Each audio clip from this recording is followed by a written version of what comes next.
I originally started playing this on stream, although towards the end of the playthrough I started taking more breaks in between my sessions. I ended up visiting this game a little while after completing the previous. I'd love to ramble on in this outro, but there is a lot that I'd love to point out and explore about this game during the video, so let's do this. The story continues with the Cooper Gang in their career as thieves. We quickly become introduced to the Claw Gang, whose members are each in possession of a piece of clockwork, which throughout the whole game, the Cooper Gang's objective is to retrieve each and every piece. Like the previous game, this installment also takes us all across the globe on our mission. We end up meeting the entirety of the Claw Gang. We meet Dimitri in Paris, Rajan in India, the Contessa in Prague, Jean Bisson in Canada, and Arpeggio in his blimp high in the skies. Early in the story, we are also introduced to Constable Neela, who is soon revealed to be a villain and the final boss of the game. After the Cooper Gang retrieve all of the clockwork parts, they are stolen and put together by Arpeggio. Neela sabotages the parrot's plan and she ends up merging with Clockwork's body to gain immortality. The story ends with the Cooper Gang working together to defeat Clockler, and Sly ends up destroying the hate chip, which is used to keep every single piece functioning. Sly gives himself up to Inspector Fox in favor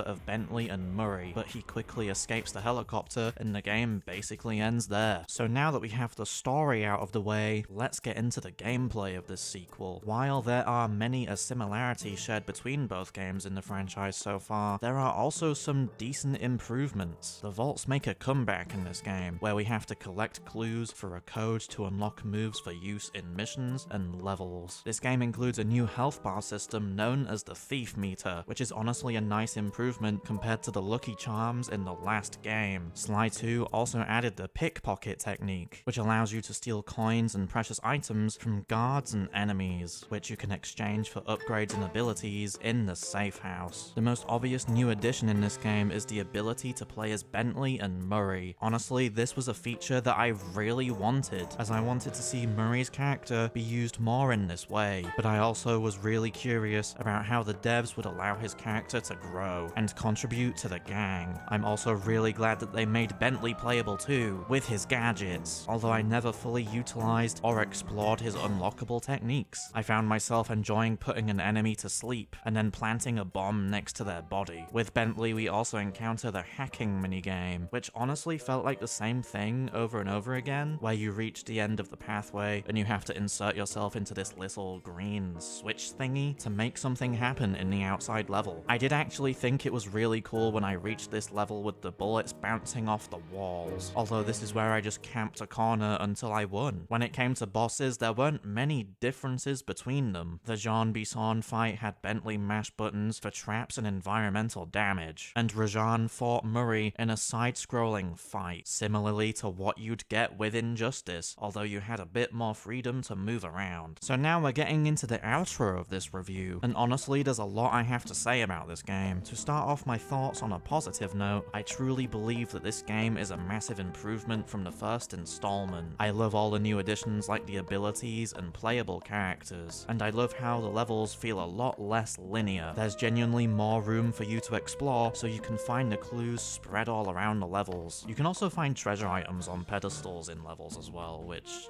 is pretty cool. I still really enjoy the parkour and the sneaking around, and I also really like the fact that this game was made to feel more stealthy, trying to avoid guards in their rooftop positions, or waiting for them to pass when they're walking along a path. Now unfortunately, I do have some negative thoughts towards this game, and these are things I feel like I should put forward. When jumping from one hook to another, sometimes I found myself not being able to latch on to the next one, even though I would get ridiculously close to them. I was basically required to press the circle button very early, just so I could succeed in swinging to my destination, which I really didn't like. It honestly felt really inconsistent when taking into consideration the fact that this wouldn't happen everywhere in the game, and this is honestly something I hope got improved with Sly 3. Another gripe I have is honestly the combat. I understand that this might not necessarily be a game designed for this in mind, and I also understand that Murray is the only character that's properly designed towards this system, but I felt like playing as Sly or Bentley was sort of